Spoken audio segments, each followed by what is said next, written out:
Setelah penarikan ribuan tentara dari Gaza, kini pasukan pertahanan Israel atau IDF kembali goyah. Strategi militer IDF dilaporkan morat-marit akibat konflik internal dari Kabinet Perang Zionis.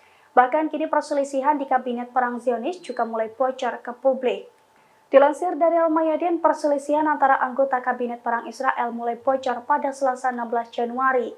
Pasalnya perselisihan itu bermula karena adanya perbedaan pendapat mengenai dua tantangan signifikan yang tengah mereka hadapi. Di antaranya soal negosiasi untuk mengakhiri perang di Gaza dan menjamin pembebasan tawanan yang tersisa, serta memutuskan siapa yang akan memimpin wilayah yang hancur seusai genosida.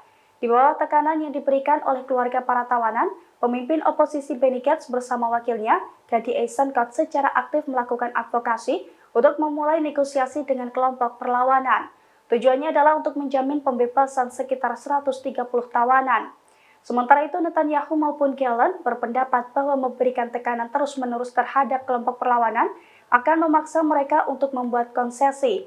Hal itu pun digadang-gadang memicu ancaman untuk melemahkan strategi militer utama yang digunakan oleh IDF.